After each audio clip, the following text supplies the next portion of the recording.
May the 20th, 1927. A young American flyer sets out on a journey that will shrink the world. Where? Contact. Contact.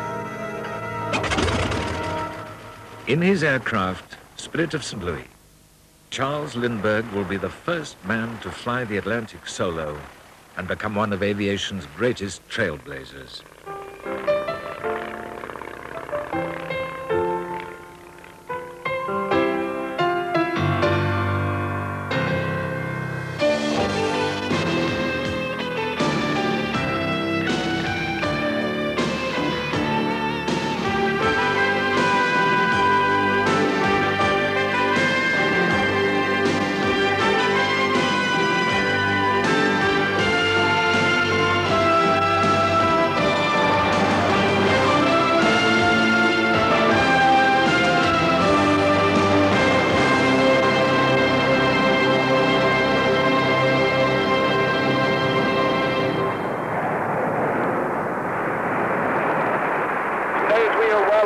Smooth rotation continuing.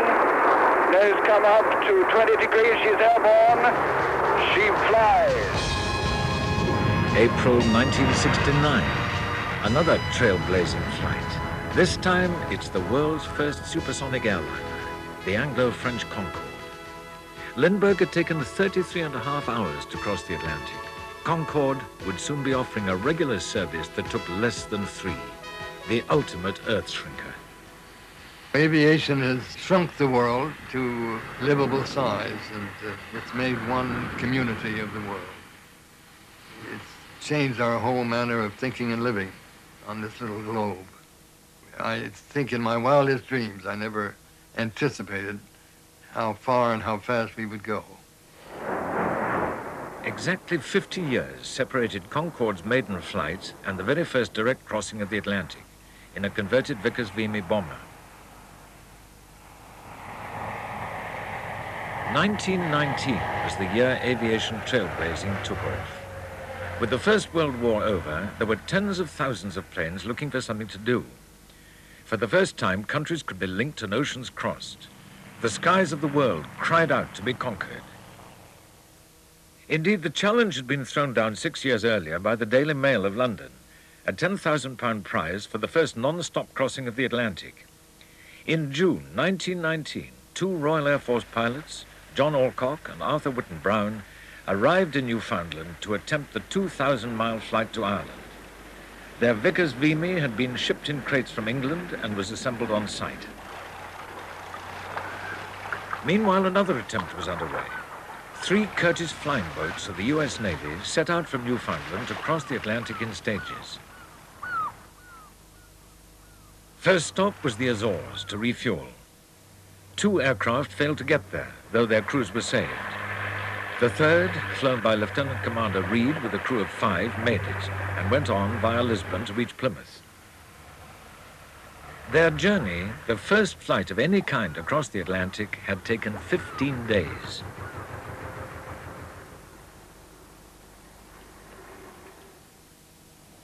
Back in North America, no less than 12 different aircraft were trying for the £10,000 prize. By June the 14th, the Vimy of Alcock and Brown was ready for takeoff from the grass strip of St. John's. Groaning with the 870 gallons of fuel it needed for the flight, the Vimy slowly took off and headed east at a height of 1,200 feet. Overnight, the 2 pilots battled with fog banks, storms, ice, and dense cloud, while the world waited for news. After 16 hours, they finally reached the coast of Ireland and landed in a bog. An unceremonious end to a great adventure, but both men became instant heroes, claimed their prize, and were knighted. The first non-stop crossing of the Atlantic in 1919 was just one of the many trailblazing achievements of that remarkable year. In November, 2 Australian brothers, Ross and Keith Smith, returning from Europe after the war, took up another challenge. The Australian government had offered £10,000 for the first flight from London to Australia in under 30 days. After an eventful journey of 11,500 miles, the Smiths landed in Darwin with 2 days to spare. Behind such flights was the prospect of commercial aviation. It would be many years before such long distances could be flown by fare-paying passengers. But over shorter distances, commercial flights were already underway. The first international service began between Paris and Brussels in converted French bombers, but it was not a daily service.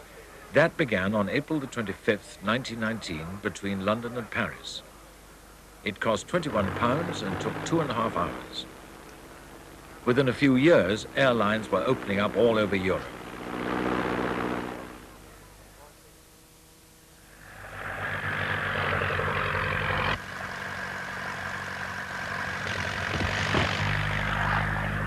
Other ways were being devised for ex-wartime pilots to show off their skills.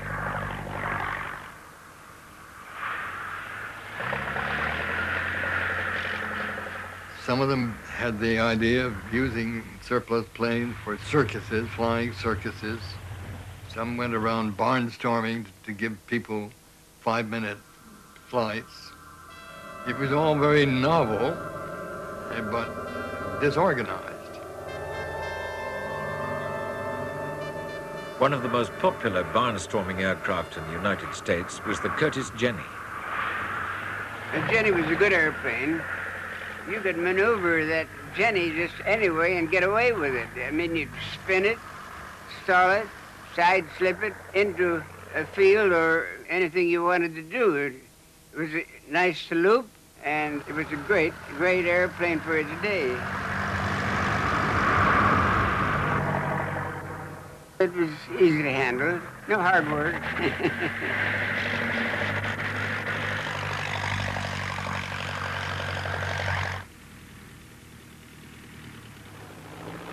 In Britain, throughout the 1920s, the showmanship of Alan Cobham's flying circus thrilled the crowds. Behind the stunts was a serious purpose: to sell the potential of flying to young and old alike. The idea was to take the airplane to the towns, to the villages, everywhere throughout the country, so that people could see airplanes, could fly in them, could come and touch them, could watch them operate, watch them do aerobatics, watch them take people up for short flights, and popularize it with the public. We took the airplane to them. Half the people that were at the meeting had never seen an airplane at all. None had ever flown. For many boys and girls, their first adventure into the air was a flight with Cobham himself in his Avro 504. It was a wonderful experience. I'd been longing to fly all my life. I had watched the wartime aeroplanes going up from local aerodromes. I was determined that one day I would be a pilot. And now an aunt gave me a guinea so that I could go up with Alan Cobham. My heart beating fast, I took the front of the 2 seats in the back cockpit, and away we went.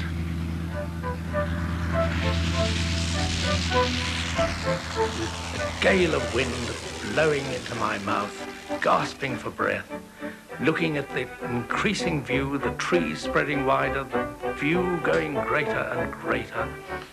And then suddenly the machine dipped a wing and I clutched the sides of the fuselage, wondering what's going to happen next, but it was only a turn.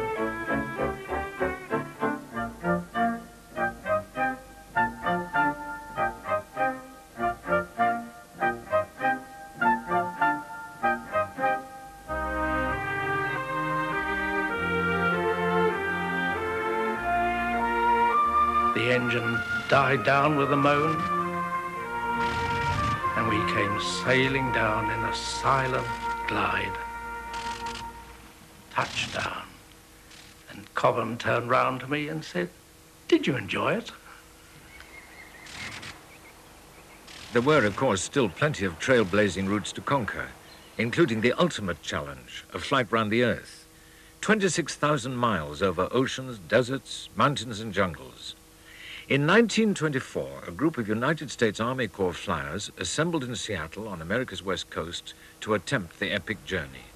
4 aircraft, Douglas World cruisers, adaptable to wheels or floats, set off in April.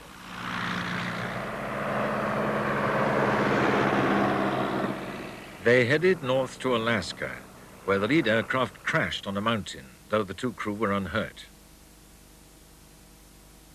The others flew on along the Aleutian Island chain to Japan, moving in short hops across Asia, through Europe, and to Britain. Wherever they stopped along the way, presidents, politicians, and public all flocked to see the intrepid aviators and their flying machines. In the north of Scotland, they changed back to floats for the final challenge, the Atlantic crossing by way of Iceland, and then on to Newfoundland and Labrador. On the first Atlantic leg, another cruiser crashed, but its crew was rescued. The two surviving crews clambered ashore onto American soil to a warm welcome. But this was small compared to the greetings they were to receive on their journey across the United States, culminating in a tremendous reception at Seattle, where their adventure began.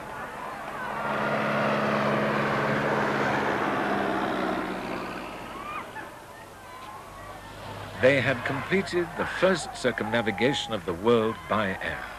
It had taken 175 days. Behind these trailblazing achievements came the commercial spin-offs. The United States Post Office soon saw the potential of an airmail, and services between cities sprang up all over the country.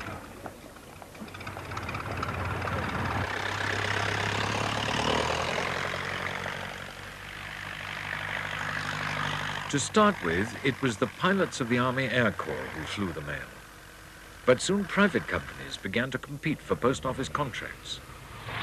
A new hero now entered the public imagination, the mail pilot, whose exploits fired the enthusiasm of a younger generation of flyers.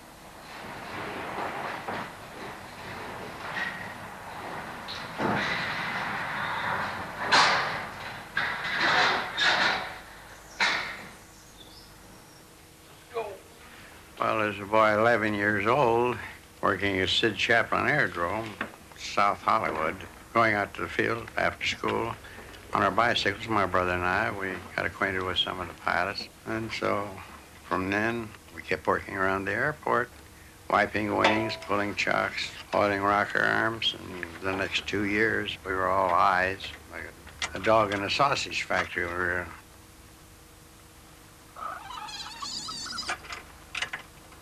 Choke on, switch Choke off. on, switch off.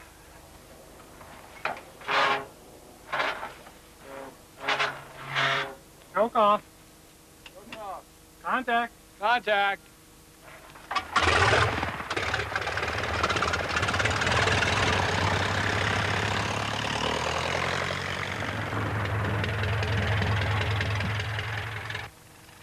Why, my idea was to fly the mail because I could fly, and I'd hear these stories about these intrepid mail pilots in the Midwest from Omaha to San Francisco and going across to Washington. This is before passenger lines were flying, and before Lindbergh flew to Paris. I couldn't wait to get back and start flying the mail.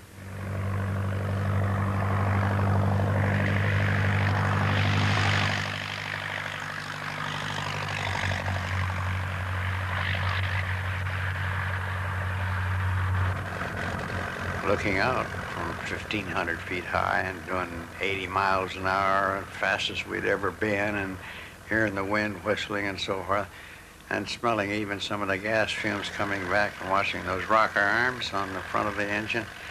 From then on, that was it. We had finally reached a point where when we knew we were going to stay in these airplanes, that was all there was to it. And it was, it's been so many years ago. 60-something years ago. Before the coming of the airmail, it took almost a week for a letter to cross the country. Once regular transcontinental mail flights were inaugurated, it took just 2 days. The early mail pilots were he-men. They were rough and ready, but lovable fellows who were in the thing because it was a new and dangerous business.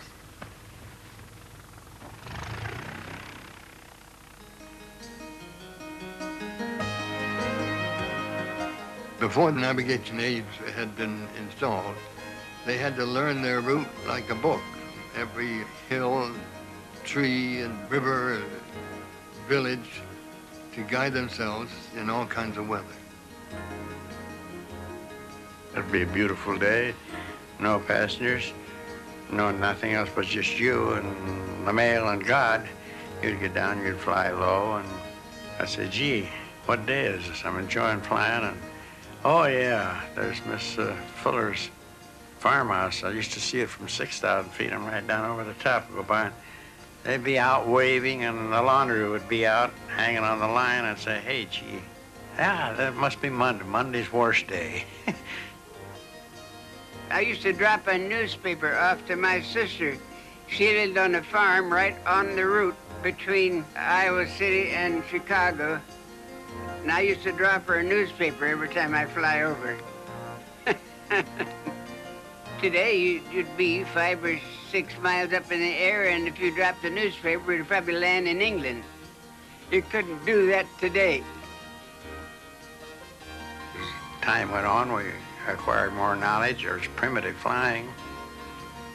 We'd push our luck sometimes in order to make a good point for the company that had to contract mail carriers. So there were many flights. I look back at them now that I feel a little bit fortunate that I'm here.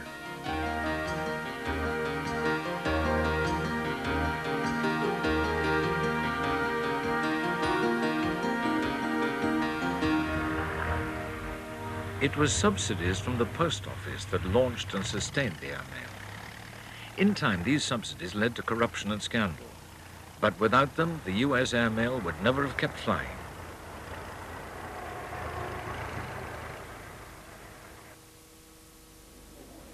In Britain, it was the vast size of its empire that attracted the Trailblazer. In 1925, Alan Cobham set off from Croydon near London on a long-distance flight to survey potential routes for the recently formed Imperial Airways. His destination, Cape Town, an 8,000-mile journey down the length of Africa. His companions, a mechanic and a film cameraman. One had no meteorological reports. They couldn't even telephone up ahead to find out what it was like. So you flying into the unknown as far as weather was concerned. You might meet low cloud, you might meet a snowstorm, you might meet a dust storm, but you never knew what was ahead of you. One is amazed how on earth he ever found these strips, which the local men had cleared in the jungle, but find them he did with a compass. No radar or any of those fancy things, a straightforward compass, and you just steered by looking over the top of the compass and said it must be about there. And somehow or other you found it and landed on this strip. And there, this local commissioner would meet you, and there would be men posted about the airplane. I mean, animals really was what you were protecting the airplane from, in case they did any damage to it while it stayed there overnight.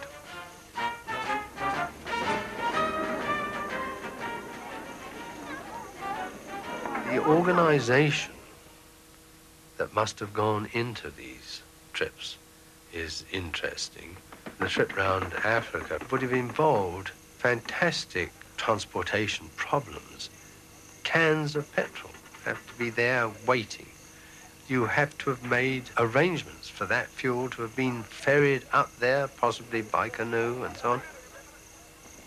The local natives come out to actually beat the land down with their feet and make the runway firm enough for father to be able to take off. Because you can see, before they do this, there's one wheel sunk in the mud, and clearly he would not be able to get off at all.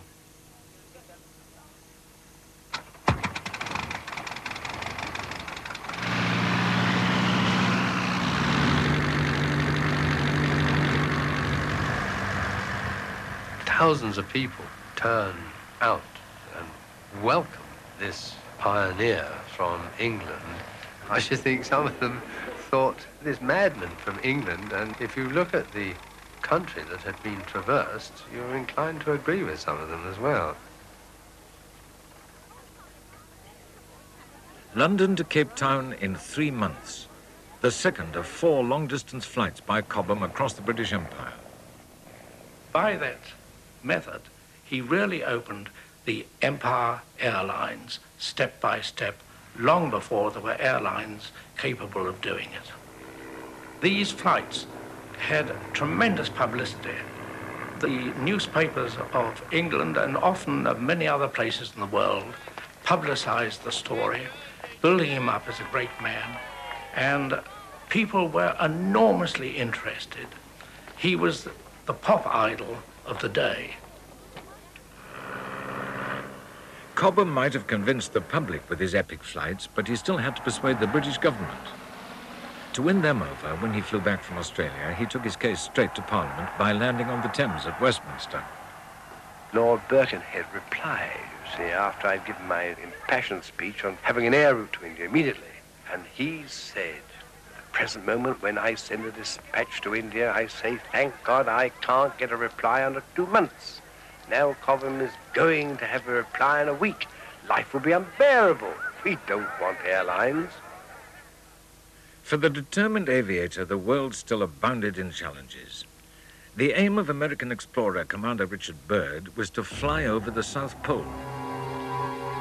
From the start, appalling conditions delayed the attempt. The crew had to winter over in the Antarctic. Byrd's aircraft was a Ford trimotor, and to protect it from the intense cold, the team had to improvise an unusual hangar.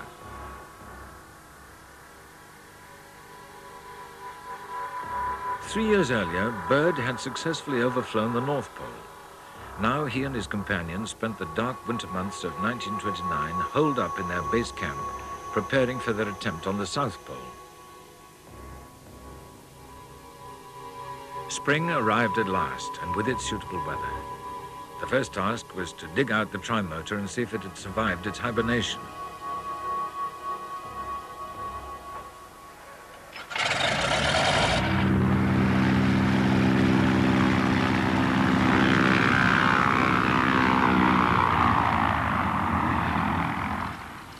On November 28th, the trimotor, named the Floyd Bennett after Byrd's companion on his North Pole flight, took off with its crew of 4.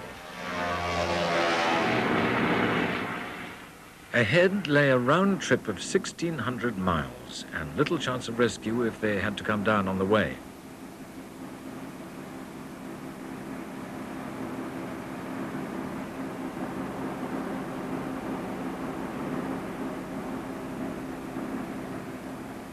Fuel started to look dangerously low, so the crew threw out everything they could spare to lighten the aeroplane. At last, almost 10 hours into the flight, Commander Byrd reached 90 degrees south, the first man to fly over both poles. In the Himalayas, aviators found another challenge: Everest, the world's highest peak. Fresh western disturbance causing cloudy conditions frontier and western Himalayas.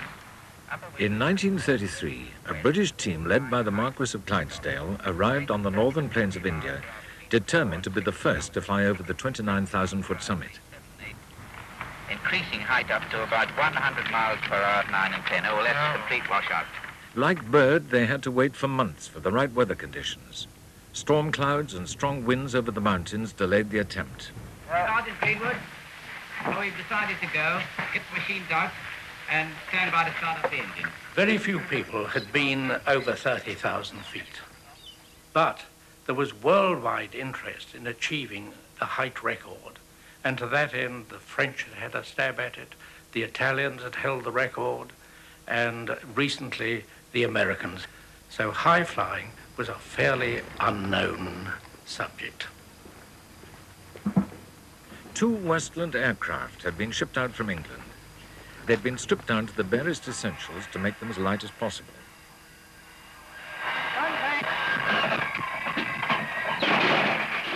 A new fuel, tetraethol, had been developed to cope with temperatures that could drop to minus 60 degrees centigrade.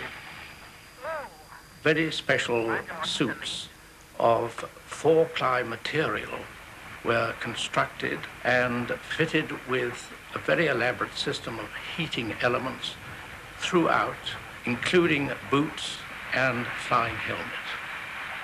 That in turn required large electric power, and therefore big generators had to be fitted to the machine. The helmets were similarly heated, and even the goggles and a face mask had their electrical elements.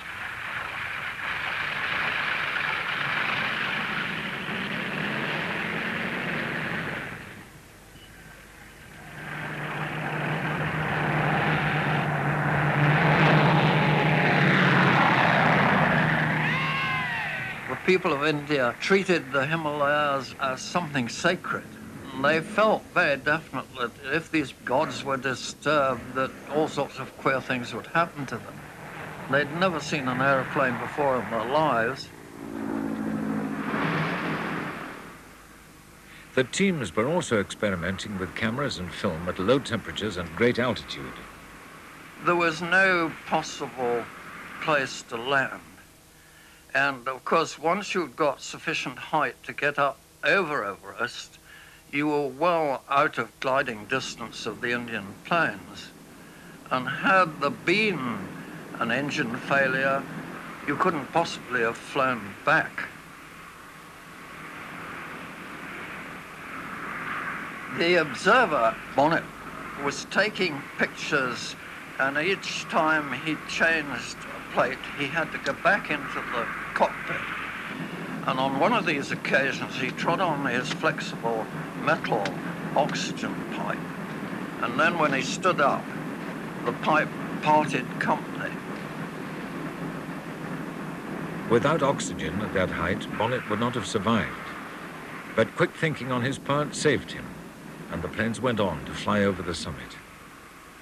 He'd been working with his camera for a little bit longer, and then he began to pass out and did eventually collapse completely into the bottom of the cockpit.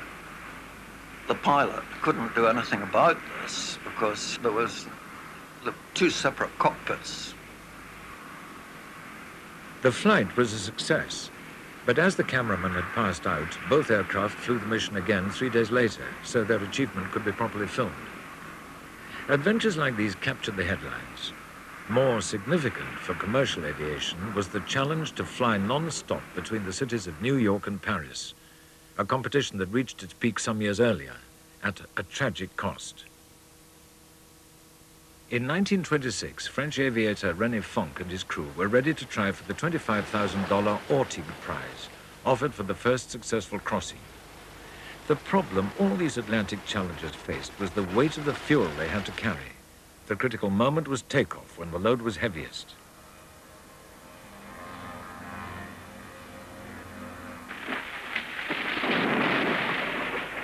In the flames that engulfed Fonck's Sikorsky aircraft, 2 of his 5-man crew died. Undeterred, a queue of contenders joined the race to cross the Atlantic. Clarence Chamberlain and Lloyd Berthoud began in style, but saw their hopes fall flat when their landing gear broke on a test flight.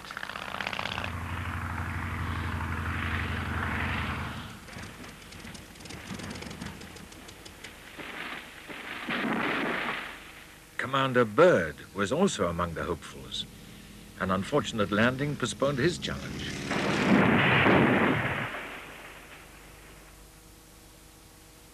American pilots Davis and Worcester were preparing for their attempt.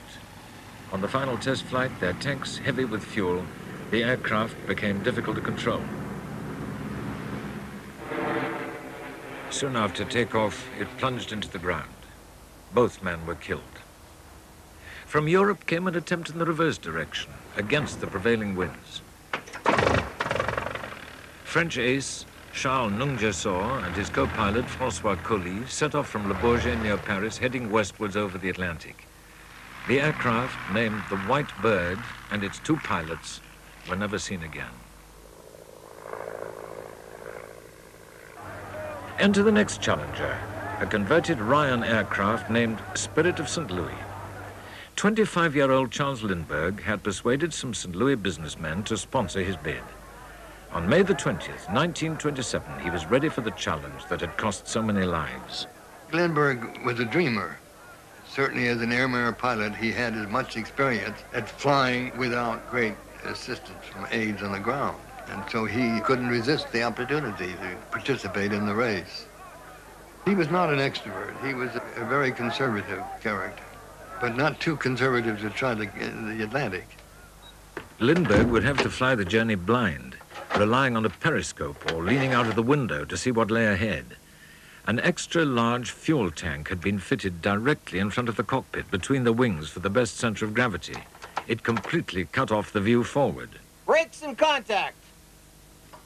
Today, Lindbergh's spirit is not forgotten.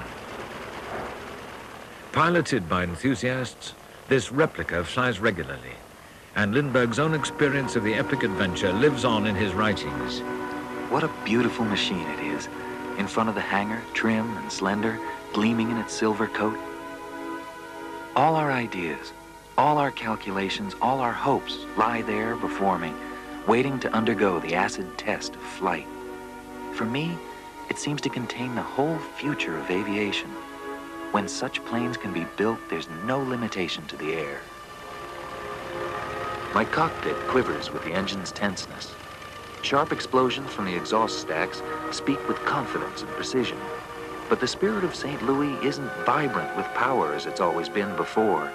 I'm conscious of the great weight pressing tires into the ground, of the fragility of wings, of the fullness of oversized tanks of fuel. There is in my plane this morning more of earth and less of air than I've ever felt before.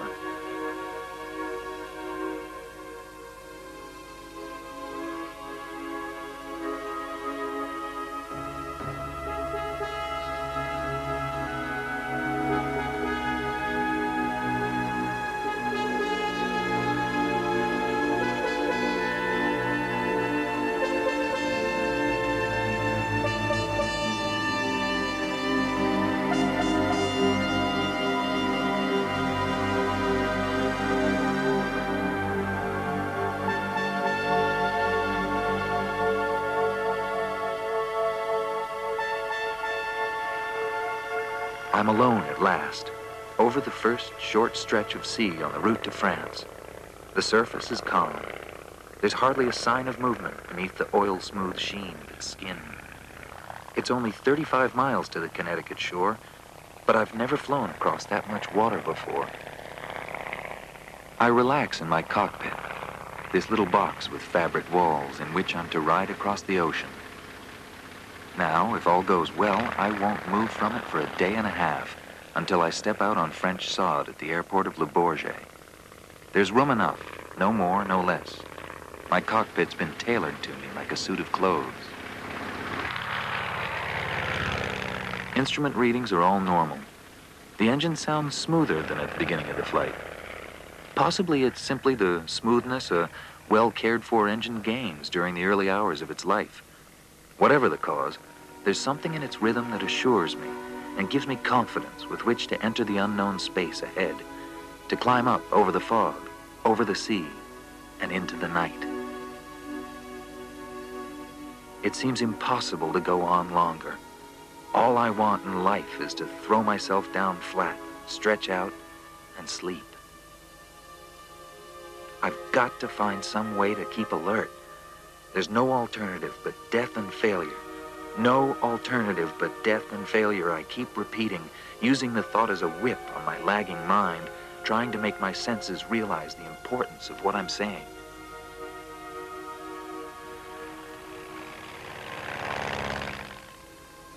After 33.5 hours, the Spirit of St. Louis reached Paris. It's only 100 yards to the hangars now. It would be better to come in straight.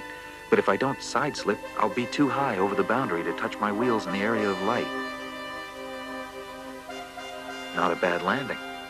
I start to taxi back toward the floodlights and hangars, but the entire field ahead is covered with running figures.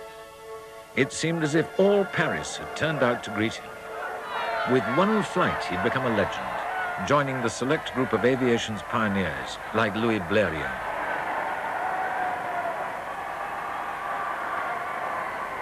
On his return to America, his reception was no less triumphant. Everywhere he went, he drew an ecstatic welcome. Lindbergh became the symbol of flight. And he was young, He was handsome, and he was taciturn, and he was a kind of an ideal hero. Lindbergh captured the imagination of the world. He was dedicated to the gospel of flight, and it was all really to publicize flight. After all, if you become a god, you want your parishioners to keep on with the incense, if nothing else. Lindbergh's flight fired an explosion of interest in commercial aviation. Prime. Center engine primed. Ready to start. Center engine. Clear center engine.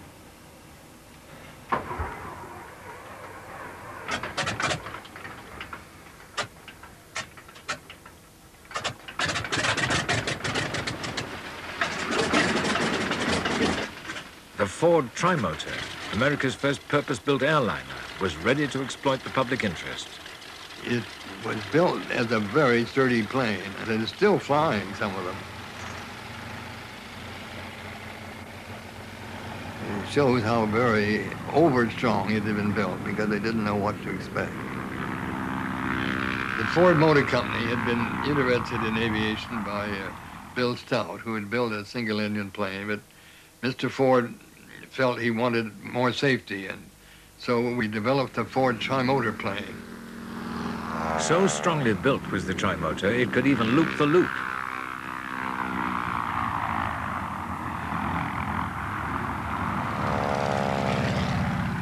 Henry Ford set up a small production line in part of his giant Detroit car factory to build trimotors.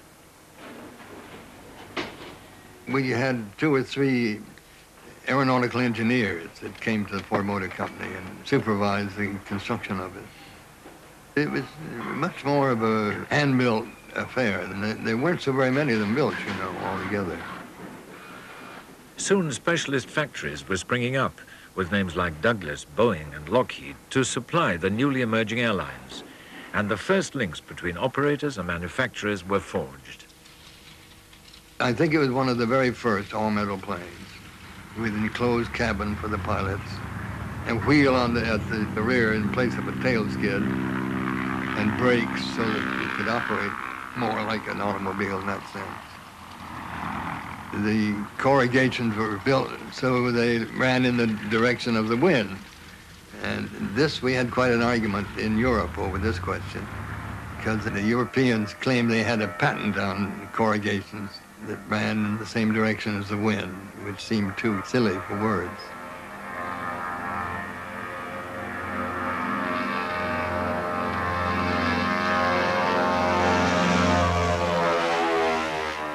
Well, it was nothing like a modern plane. It was heavy.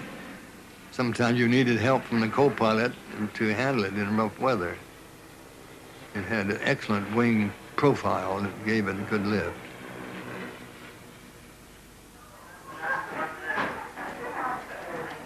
In 1928, to fly to the West Coast, passengers from New York first had to take the train to Columbus, Ohio. There they boarded the Trimotor of TAT Airlines, which took them by stages to Los Angeles, including an overnight stop.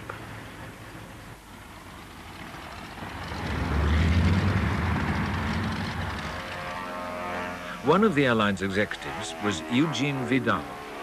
His son, Gore Vidal, the writer, was the first child to fly across America. When you look back on it, I mean, they were sublimely uncomfortable. Not as uncomfortable as air travel now, naturally. First of all, you always had a container beside your seat, which you were to vomit. And the passengers would just go like that and then go on talking. The planes are going like that. And then, and I've never seen a description of this overwhelming smell of burning petrol. I mean, you really were almost asphyxiated at times because they hadn't worked out how to air condition these things. My father decided to serve lunch. It was the first time a meal had ever been served on an airplane. And my mother, who was very grand and always on a diet, said, oh, everybody loves consomme. Well, the first group from Washington, New York, who had the consomme were scalded to death. Those days we were not so litigious, so there were no lawsuits. And after that, my father decreed hard-boiled eggs, the only thing they would serve, and coffee, but at your peril, and it was always tepid.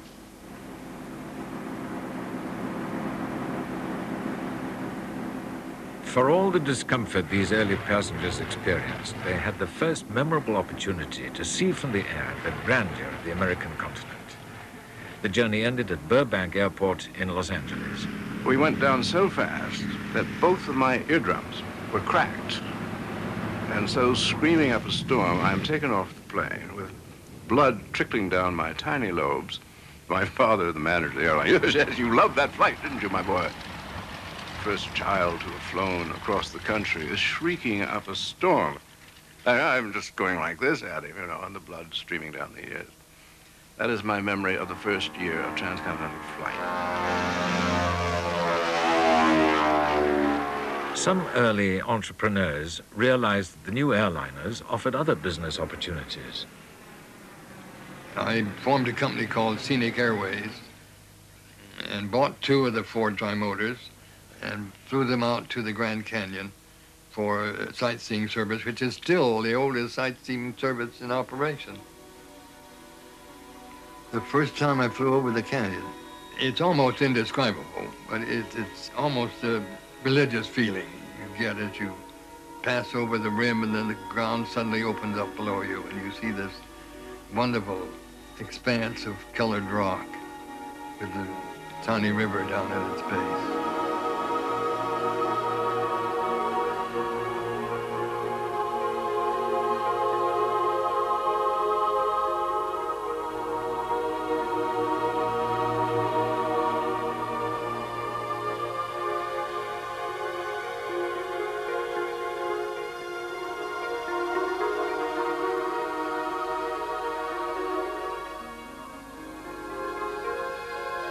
When Lindbergh flew the Atlantic, there was no organized air passenger service in the United States. Within a year, 60,000 people were being carried by the new airlines. 2 years later, the figure had reached 250,000. Lindbergh had rung in the dawn of a new age of commercial aviation. In many ways, the Europeans had been more far-sighted. Germany, prevented after the World War from having an air force, poured its resources into a state airline, Lufthansa. It had regular flights all over Europe, carrying tens of thousands of passengers, long before Lindbergh woke up America to air transport.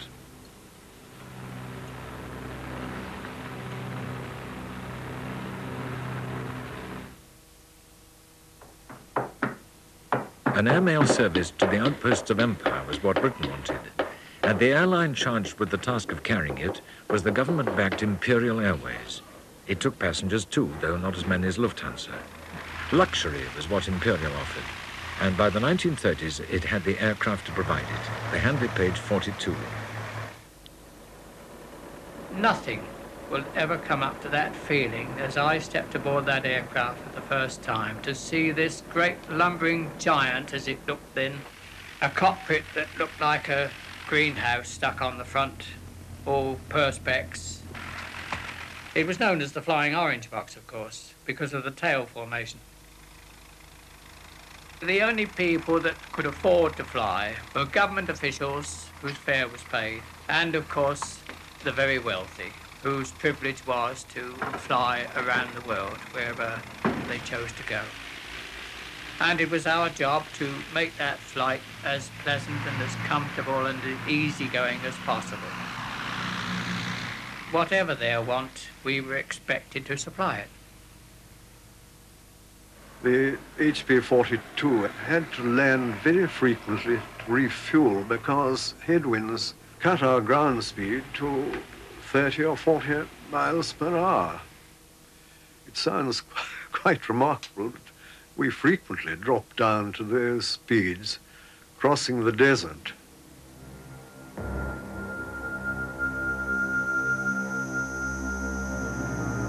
We stopped, for example, at Sharjah, which was a fascinating place. To land there on a patch of sand and taxi up to this very solid fort was quite an experience. Abbas Khan.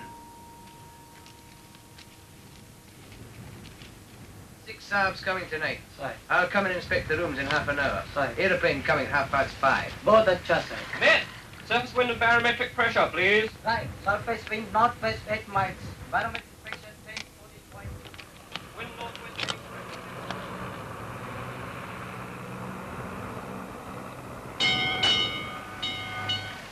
You were transformed into a completely new world, where you were taking weeks to do something you did in a matter of hours.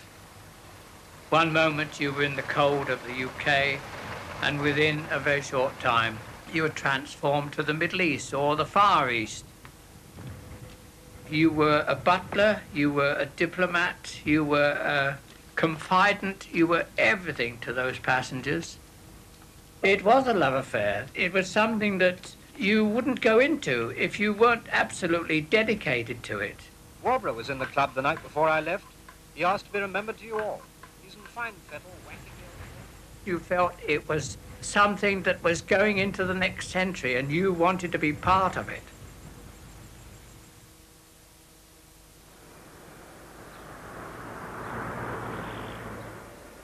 In America, the priority of the independent airlines was the growing domestic market. But before long, a new company, Pan American Airways System, saw the attractions of an international air mail and passenger service. The airline was the creation of a far-seeing, if ruthless man, named Juan Tripp. The way in which this force, air transportation, is used will have a tremendous bearing on the future of mankind. Tripp's first goal was a network of routes from the United States to the Caribbean and Central America. He soon realized that the seaplane was the ideal aircraft for his plans. Few of the countries on his intended routes had airfields, but a seaplane could land in harbors, rivers, lakes, thus opening up most major cities in South America to his operations. Tripp, however, had even wider ambitions for his tiny airline. When he offered me the job, I told him, I said, Juan, you don't have enough work for me to do. You only have 2 airplanes. And he said, oh, he said, but we're going to have a fleet of airplanes. He said, we're going down to South America. He said, we're going over to Europe, and we're going to cross the Pacific. I said, it's amazing. He said, well, we're going to do it.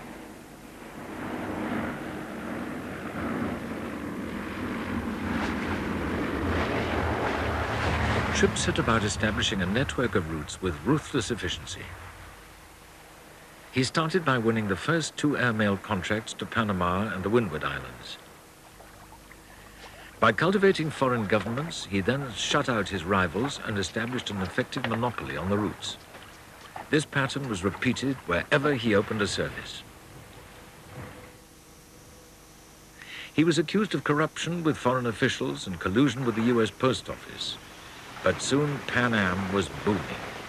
Indeed, in some people's eyes, was almost an extension of U.S. foreign policy. Juan Tripp wanted to be the czar of air transportation. He wanted to have the U.S. premier airline. He didn't want competition at all. He wanted to be the international representative of the country. A ruthless man, of course, as I guess sometimes you have to be. But I have great admiration for his ability and for the wonderful dreams he had and his ability to bring them into operation. This latest clipper will be christened the Brazilian clipper by Madame Vargas, wife of the President of Brazil, and will be placed in service on the East Coast trade route between the United States, Brazil, and the Argentine. Tripp took every opportunity to keep Pan Am in the public eye. He hired Charles Lindbergh to survey and open up new routes, exploiting Lindbergh's skill as a pilot and his fame. And nothing guaranteed press or public attention more than the prospect of Lindbergh inaugurating a new service.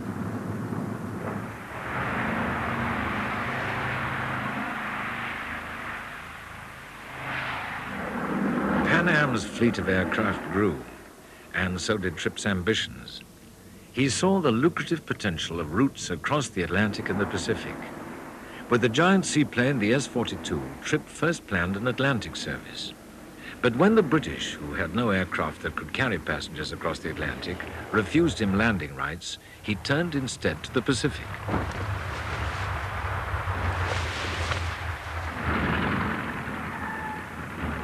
Pan Am began the immense task of building a chain of airports on remote islands and atolls across the great ocean.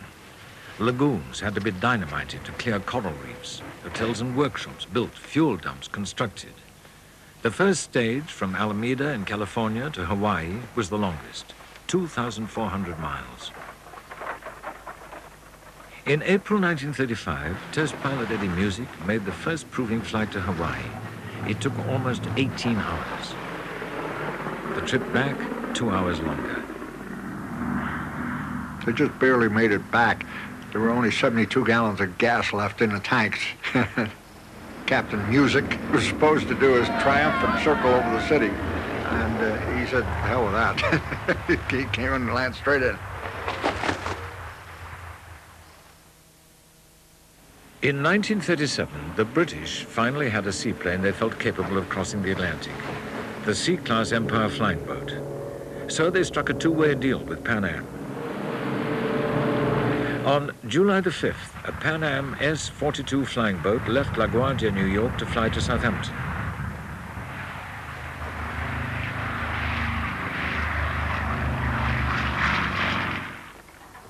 At exactly the same time, a C-class Empire flying boat of Imperial Airways took off from Southampton Water, bound for New York.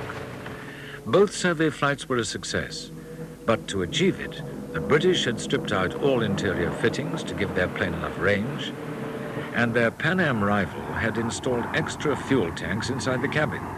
Both were operating at the limits of technology. No airline yet had an aircraft capable of carrying passengers across the Great Divide. It would be another 2 years before an aircraft would come into operation that could comfortably cross the Atlantic. Pan Am's Boeing Clipper, which could carry 72 passengers and plenty of freight. But 3 months after it came into service, Britain was at war. By the time the conflict ended and the Atlantic was once more open to commercial operations, the days of the great flying boats were over.